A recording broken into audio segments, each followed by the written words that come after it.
Assalamualaikum warahmatullahi wabarakatuh. Halo teman-teman, kami dari kelompok C6 Akuntansi Biaya Lanjutan yang beranggotakan saya sendiri yaitu Nila Midayat, Nabila Putri Aini, serta Renata Delia Saragih akan menjelaskan materi tentang differential cost. Nah, di sini ada pengertian dari differential cost atau biaya diferensial. Nah, biaya diferensial itu merupakan biaya yang berbeda dalam suatu kondisi dibandingkan dengan kondisi-kondisi yang lain. Nah, biaya diferensial itu biaya yang berbeda-beda akibat adanya tingkat produksi yang berbeda dengan mengakibatkan perbedaan biaya tetap. Nah, di sini ada unsur biaya, sumber informasi, dan perspektif waktu. Untuk unsur biaya itu berbeda dalam kondisi yang berbeda. Contohnya nih, jika pengambilan keputusan berkaitan dengan pemanfaatan kapasitas produksi, maka biaya diferensial itu sangat penting dalam pengambilan keputusan. Pengambilan keputusan ini adalah perubahan biaya dalam hubungannya dengan perubahan volume kegiatan. Maka untuk sumber informasi itu, dengan merancang sistem akuntansi yang dapat memisahkan biaya menurut perilakunya dan memisahkan biaya menurut hubungan biaya dengan cost objektif, sehingga memudahkan penaksiran biaya diferensial sesuai dengan masalah yang dihadapi oleh pengambilan keputusan. Sedangkan untuk perspektif waktu itu digunakan untuk masa yang akan datang atau masa mendatang. Nah, selanjutnya di sini ada persoalan yang dapat diselesaikan menggunakan differential cost atau biaya diferensial.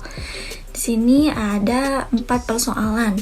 Yang pertama itu ada menerima pesanan tambahan, yang kedua menurunkan harga pesanan khusus, yang ketiga itu ada keputusan untuk memproduksi sendiri atau membeli, yang keempat itu ada keputusan untuk memproses lebih lanjut atau tidak. Berikut merupakan contoh kasus membeli atau membuat sendiri.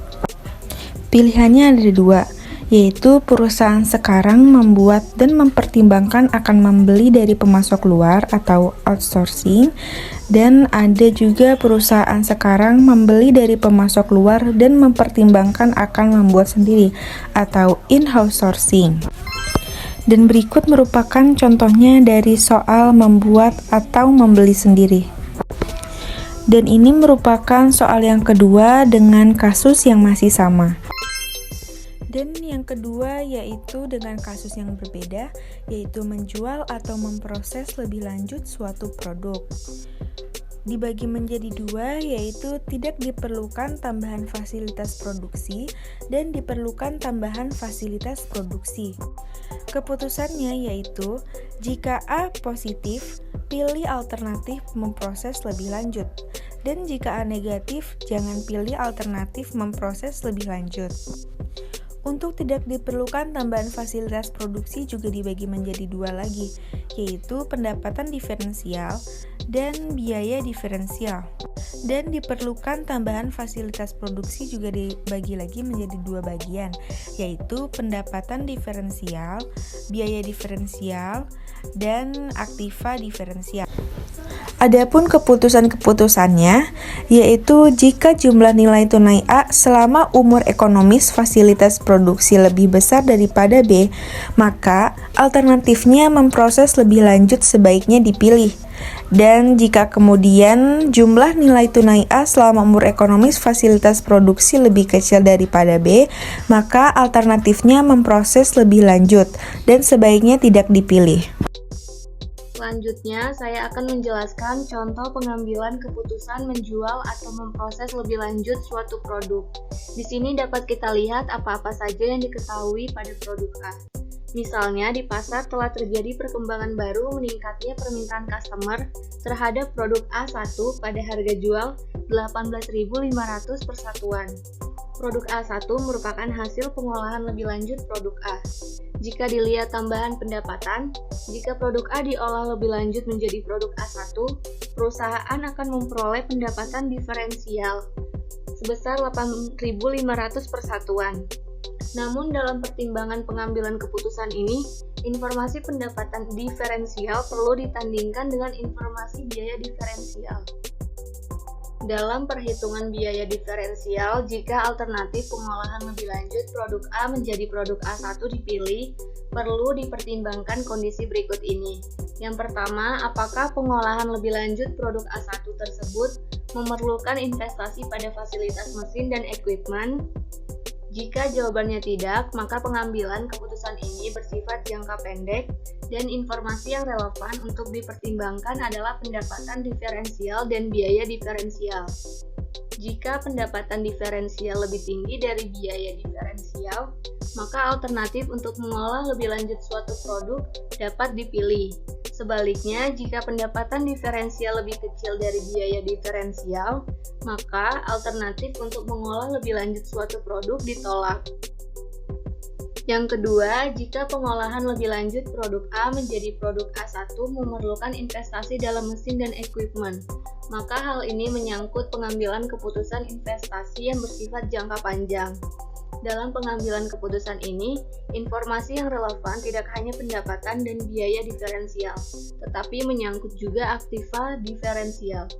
Contoh, misalkan pengolahan lebih lanjut produk A menjadi A1 tersebut tidak memerlukan investasi dalam mesin dan equipment, namun hanya memerlukan biaya pengolahan lebih lanjut sebesar 5.000 per satuan.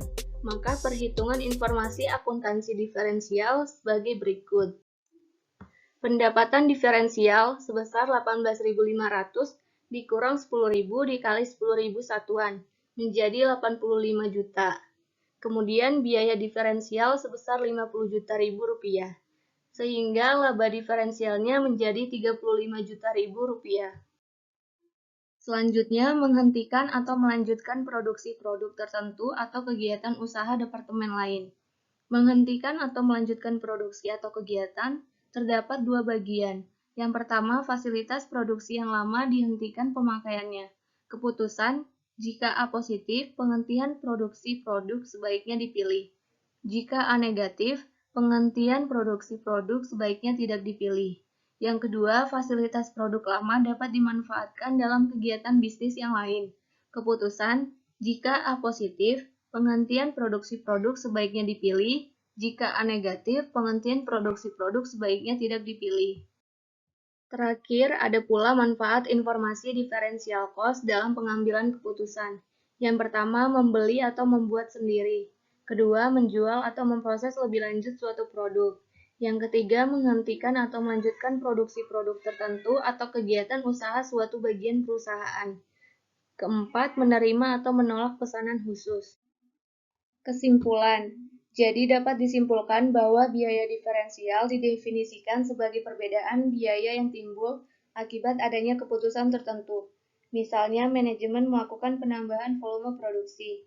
Manajemen memilih alternatif proses produksi. Jika biaya diferensial itu disebabkan karena adanya penambahan volume produksi, maka perbedaan itu dapat disebut dengan biaya incremental atau incremental cost, atau biaya marginal.